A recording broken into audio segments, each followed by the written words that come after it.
મિત્રો, સોના ચાંદીના ભાવને લઈને ખૂબ જ મોટા સમાચાર આવી રહ્યા છે। જે રીતે અગાઉથી આપણે કહેતા આવ્યા હતા કે ઈરાન અમેરિકા વચ્ચે જે કાંઈ યુદ્ધ વિરામની વાતચીત ચાલી રહી છે, યુદ્ધ વિરામના ફેસલા થઈ રહ્યા છે। ઈરાને હોર્મુઝની ખાડી ખોલી દીધી હતી જે જહાજોના આવાગમન માટે। અમેરિકા પણ વાત કરી રહ્યું હતું કે તે પણ સંપૂર્ણ રીતે ખાડીને ખોલી રહ્યું છે, નાકાબંધી હટાવી રહ્યા છે। ટ્રમ્પ આ બધી વાતો પર આપણને વિશ્વાસ નહોતો અને પહેલા જ કહ્યું હતું કે આમાં ગમે ત્યારે પણ કંઈ પણ થઈ શકે। યુદ્ધ વિરામની જે કાંઈ પ્રસ્તાવ છે, શાંતિ મંત્રણા છે, તે પડી ભાંગીને જઈ શકે ને તેની સીધી અસર સોના ચાંદીના ભાવ ઉપર થશે। તો આ વાત મુજબ જ થયું છે। છેલ્લી 24 કલાકની અંદર ઈરાન અમેરિકા વચ્ચે જે કાંઈ સ્થિતિ છે તે ભયંકર વળાંક ઉપર આવીને ઊભી રહી ગઈ છે। જે વાતચીત હતી તે લગભગ હવે પડી ભાંગી છે અને ગમે ત્યારે ભીષણ યુદ્ધ શરૂ થાય તેવી સંભાવના ઊભી થઈ ગઈ છે। હોર્મુઝની ખાડી તો ઈરાને ગઈકાલે જ બંધ કરી દીધી હતી। ત્યારબાદ આજે અમેરિકાએ ઈરાનનું એક જહાજ જે ચાઇનાથી આવી રહ્યું હતું તેને અટકાવી તેના ઉપર કબજો કરી લીધો। તેની સામે ઈરાને ધમકી આપતા કહ્યું છે કે અમે આનો વળતો જવાબ આપશું ને વળતો જવાબ આપી પણ દીધો છે। અમેરિકાના જે કાંઈ ઠેકાણા છે, લશ્કરી ઠેકાણાના અમુક જહાજો ઉપર ઈરાને ડ્રોન હુમલા કર્યાના સમાચાર મળી રહ્યા છે। સામે ટ્રમ્પ ધમકી આપી રહ્યા છે કે જો 2 દિવસની અંદર ઈરાન વાટાઘાટો નહીં કરે, શાંતિ મંત્રણા નહીં કરે, યુદ્ધ વિરામ માટે સહમત નહીં થાય, અમારી શરતો માની નહીં લે અને જે યુરેનિયમ ટ્રમ્પ માંગી રહ્યા છે ઈરાન અણુબોમ્બ બનાવવા માટે એનરિચ્ડ યુરેનિયમ એટલે કે સમૃદ્ધ યુરેનિયમ જેને કહેવામાં આવે છે તે અમેરિકાને સોંપી દે તેવી માંગણી પણ ટ્રમ્પ કરી રહ્યા છે। જો આવું નહીં કરે તો ઈરાન ઉપર ભયંકરમાં ભયંકર હુમલા કરશું, ઈરાનમાં વિનાશ વેરી દેશું તેવી ધમકી હવે ટ્રમ્પે આપી દીધી છે। સામે ઈરાને કહ્યું છે કે અમે ડરતા નથી, અમે વળતો જવાબ આપશું। ટૂંકમાં સ્થિતિ ખૂબ જ વણસી ગઈ છે। ગમે ત્યારે કોઈ પણ ક્ષણે યુદ્ધ શરૂ થાય। હવે જો આ યુદ્ધ શરૂ થાય તો શું થાય તેના વિશે આજે આપણે વાત કરશું। સોના અને ચાંદીના ભાવ ઉપર તેની શું અસર થાય, લાંબા ગાળા માટે સોના અને ચાંદીના ભાવમાં શું ફેરફાર થઈ શકે છે તેની વાત આજે શોર્ટ વિડીયોમાં કરવાની છે। અગત્યનો વિડીયો પહેલા નવા મિત્રો હોય તેઓ ખાસ ચેનલ સબસ્ક્રાઇબ કરવાનું, ફેસબુકના મિત્રો પેજ ફોલો કરવાનું ભૂલશો નહીં। તમે છો સોના ચાંદી લાઈવ ભાવ ચેનલ અને ગૌરવ રાણીંગા ઓફિશિયલ ફેસબુક પેજ ઉપર। તો અગાઉ જે આપણે કહ્યું તે મુજબની સ્થિતિ અત્યારે ઊભી થઈ ગઈ છે। આગામી 2 થી 3 દિવસ ખૂબ જ મહત્વના રહેશે। ઈરાન અમેરિકા યુદ્ધ મામલે કોઈ પણ વળાંક આવી શકે છે આ યુદ્ધમાં અને તેની સીધી અસર સોના ચાંદીના ભાવ ઉપર થવાની છે। હવે જો આ જે સ્થિતિ છે અત્યારે બગડી ગઈ છે, આ સ્થિતિ યથાવત રહે, વધુ બગડતી જાય અને ફરીથી યુદ્ધ શરૂ થાય તો ખનિજ તેલના ભાવમાં ફરીથી ભડકો થઈ શકે છે। ઓલરેડી ખનિજ તેલના ભાવ વધવાના ફરીથી શરૂ થઈ ગયા છે। છેલ્લી 24 કલાકની અંદર ડોલર ઇન્ડેક્સમાં ફરીથી તેજી આવી શકે ને આ સ્થિતિમાં સોના ચાંદીના ભાવ ઉપર એક પ્રેશર દબાણ આવી શકે છે। બની શકે કે આ દબાણ જે શરૂઆતમાં યુદ્ધની શરૂઆતમાં આવ્યું હતું તેટલું નહીં હોય, પરંતુ અહીંથી સોના ચાંદીના ભાવમાં ઘટાડો જોવા મળે। એક ધારો ઘટાડો થાય તેવી શક્યતા ઓછી, પરંતુ બે તરફી મૂવમેન્ટ ખૂબ જ વધુ પ્રમાણમાં રહે તેવી શક્યતા હાલ વધુ દેખાઈ રહી છે। તેની પાછળનું એક કારણ આપણે પાછલા વિડીયોમાં પણ આપ્યું હતું કે હવે યુદ્ધ ઘણો સમય થઈ ગયો, યુદ્ધ ચાલુ છે તેને ખનિજ તેલના ભાવ પણ ઊંચા છે જ હજુ, અને હજુ પણ યુદ્ધ શરૂ થાય તો ઊંચા જઈ શકે છે। આગળ એવું થાય કે આ જે સ્થિતિઓ છે તેને લઈને વૈશ્વિક મંદી આવે તેવી વાત આપણે કરી હતી। વૈશ્વિક મંદી આવે, વૈશ્વિક મંદીમાં અમેરિકા પણ સપડાઈ જાય, અમેરિકાને વધુ નુકસાન સહન કરવું પડી શકે આ મંદીને લઈને તેવું બની શકે। હવે જો મંદી આવે તો તે આડકતરી રીતે સોના ચાંદીના ભાવને સપોર્ટ કરે છે। ભૂતકાળમાં પણ થયેલું છે કે વૈશ્વિક મંદીના સમયમાં સોનું ચાંદી ઉછળે એટલે કે તેમાં તેજી આવે, પરંતુ તેની સાથે ઇન્ફ્લેશન પણ વધુ રહી શકે છે।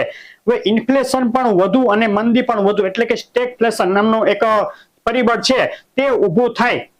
જે વ્યાજ દરો ઘટાડવાની વાત છે ફેડ દ્વારા તે માંડી વાળવી પડે, વ્યાજ દરો ઘટાડી પણ ન શકે, ઇન્ફ્લેશન પણ ઊંચી રહે। આ જે સ્થિતિઓ છે તે સોના ચાંદીના ભાવને સપોર્ટ આપી શકે છે।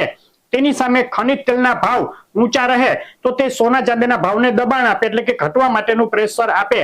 આ સ્થિતિમાં ટૂંકા ગાળા માટે અત્યારે ભલે સોના ચાંદીના ભાવમાં ઘટાડો કે દબાણ જોવા મળે, પરંતુ 2-4 મહિનાના ગાળા બાદ તેમાં તેજી પણ આવી શકે છે તેવી શક્યતા નકારી શકાય નહીં. ટૂંકમાં આગામી જે સમય છે તે સોના અને ચાંદીના ભાવ માટે ખૂબ જ અગત્યનો ગણી શકાય. ભવિષ્યમાં શું થશે તે કોઈ કહી શકતું નથી. તેનું અત્યારે સૌથી મોટું કારણ તો ટ્રમ્પ છે, કારણ કે ટ્રમ્પ સવારે શું કરશે તે રાત્રે કોઈ કહી શકતું નથી કે આવતીકાલે ટ્રમ્પ શું બોલશે ને શું કરશે. તો આગાહી કે ભવિષ્યવાણી કેમ કરવી ખૂબ જ અઘરી બાબત થઈ ગઈ છે. તમામ બજારો અત્યારે અસમંજસમાં છે, અસ્થિરતા તરફ આગળ વધી રહી છે. તેમાં સોના ચાંદીનો પણ સમાવેશ થાય છે. એકધારી તેજી કે એકધારી મંદીને બદલે બજારમાં જબરદસ્ત અસ્થિરતા જોવા મળી શકે છે આગામી સમય દરમિયાન. સોના અને ચાંદીના ભાવ પહેલા લઈ લે, ત્યારબાદ આપણે વાત કરશું કે અત્યારે શું કરવું સોના અને ચાંદીના ભાવમાં. તેની શરૂઆત કરીએ ચાંદીના ભાવથી. ચાંદીના ભાવમાં આજે સોમવારે બજાર ખુલ્લી આંતરરાષ્ટ્રીય, તેની સાથે જે ઘટાડો જોવા મળ્યો, પ્રેશર જોવા મળ્યું, ગેપ ડાઉન સાથે ચાંદીના ભાવ ખુલ્યા હતા. તેની પાછળનું સૌથી મોટું કારણ આપણે જે કહ્યું તે જ હતું કે જે ટેન્શન ફરીથી વધી ગયું છે ઈરાન અમેરિકા વચ્ચે, તે ગેપ ડાઉન સાથે ખુલ્યા બાદ તેમાં સામાન્ય સુધારો હાલ જોવા મળ્યો છે અને ફરીથી જે શુક્રવારની સપાટી હતી તેની નજીક ચાંદીના ભાવ પહોંચી ગયા છે. ટૂંકમાં હજુ પણ મજબૂતી યથાવત છે, હજુ ઘટાડો જોવા મળ્યો નથી. 2,46,698.2 ચાંદી ચોરસાનો ભાવ છે ને 2,50,000 આસપાસ 999 સિલ્વરનો હાલ ભાવ બોલાઈ રહ્યો છે. ડેઈલી 5 થી 7 હજારની વધઘટ હાલ થઈ રહી છે અને તેમાં હજુ વધારો થવાની સંભાવના છે.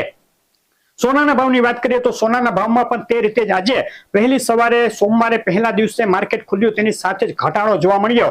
એક તબક્કે $4740 નજીક સોનું પહોંચી ગયું તો આંતરરાષ્ટ્રીય સોનું. ત્યારબાદ ફરીથી તેમાં મજબૂતી જોવા મળી. $100 ઉછાળો જોવા મળી ગયો છે આજે બપોર સુધીમાં અને આજે બપોરે $4800 આસપાસ સોનું ટ્રેડ કરી રહ્યું હતું. અને સોનાના ભાવ ઉપર નજર કરીએ તો સોનાનો ભાવ હજુ સ્થિર દેખાઈ રહ્યો છે. 24 કેરેટ 10 ગ્રામ સોનાનો ભાવ 1,54,500 આસપાસ ટ્રેડ કરી રહ્યો છે, જે શુક્રવારે લગભગ 1,55,000 આસપાસ હતો. જે 22 કેરેટ સોનું છે તે અત્યારે 1,41,500 રૂપિયા આસપાસ અને વિથ જીએસટી સોનાનો ભાવ 1,58,000 થી 1,60,000 સુધી બોલાઈ રહ્યો છે. સોનાના ભાવમાં આગળ શું થઈ શકે? સોનાના ભાવમાં આપણે જે વાત કરી તે મુજબ બે તરફી મોટી મૂવમેન્ટ જોવા મળશે. જો અચાનક ભીષણ યુદ્ધ શરૂ થઈ જશે ને ખનિજ તેલના ભાવમાં ભડકો રીતસરનો થઈ જશે તો એક પ્રેશર જોવા મળી શકે છે. અહીંથી ઘટાડો નજીકના દિવસોમાં આવી શકે છે, પરંતુ જે અસ્થિરતા છે તે યથાવત છે. તેને લઈને બે તરફી મૂવમેન્ટ જોવા મળશે. તો કરવું શું? કરવું એ જ જોઈએ કે આપણે અગાઉ કહ્યું હતું તે મુજબ સિસ્ટમેટિક ઇન્વેસ્ટમેન્ટ પ્લાન. અગાઉ જ્યારે 1,48,000 આસપાસ ભાવ હતો ત્યારથી આપણે કટકે સોનાની ખરીદી હવે શરૂ કરી દેવી જોઈએ તેવી ચોખ્ખી સલાહ આપી હતી. કટકે એટલે એ રીતે કે તમારે એસઆઈપી દ્વારા તમારું જે કાંઈ બજેટ હોય તેમાં 2-3 કે 4 પાર્ટ પાડી અને દરેક 2-3 હજારના ઘટાડે થોડું સોનું ખરીદતી જવું જોઈએ. કારણ કે અત્યારે સોનું થોડું પ્રેશરમાં છે, પરંતુ આગળ યુદ્ધના સંજોગો શું કહે તે કોઈ કહી શકે નહીં. તેને લઈને ગમે ત્યારે ફરીથી એક ઉછાળો પણ જોવા મળી શકે. તો એવું પણ બની શકે કે આ ઉછાળો વહેલો શરૂ થઈ જાય, જેથી નીચા ભાવમાં તમને સોનું ન મળે. ઘટાડો અહીંથી થોડો થાય તેવી શક્યતા પણ ઊભી છે.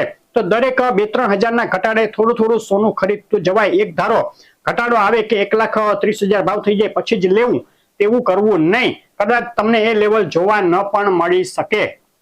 ચાંદીમાં પણ એ રીતે જ લાંબા ગાળાનું રોકાણ જેમણે કરવું હોય તેઓ આ રીતે દરેક ઘટાડે ચાંદી ખરીદી શકે, પરંતુ અગાઉથી જ આપણે ચાંદી કરતા સોનાનું રોકાણ વધુ સેફ અને સલાહભર્યું છે તે કહી ચૂક્યા છીએ. આગળ 2-3 દિવસમાં યુદ્ધની સ્થિતિમાં શું બદલાવ આવે છે, શું પલટી મારે છે ટ્રમ્પ, ઈરાન શું જવાબ આપે છે, ફરીથી વાતચીત શરૂ થાય છે કે નહીં. અત્યારે ઈરાને વાતચીત કરવાની ચોખ્ખી ના પાડી દીધી છે. તે ઉપર સોના ચાંદીના ભાવની દિશા આધાર રાખશે. તો તેના માટેની અપડેટો આપણે આપીએ છીએ, તે રીતે આપતા રહેશું. તો જોવાનું ચૂકશો નહીં. અપડેટ કેવી લાગી ખાસ કહેજો. તમારા શહેરના સોના ચાંદીના ભાવ જાણવા માટે કોમેન્ટમાં ગોલ્ડ લખવાનું ભૂલશો નહીં, વિડીયો લાઈક કરવાનું ભૂલશો નહીં, ચેનલ સબસ્ક્રાઇબ કરવાનું અને ફેસબુકના મિત્રો પેજ ફોલો કરવાનું ભૂલશો નહીં. આભાર.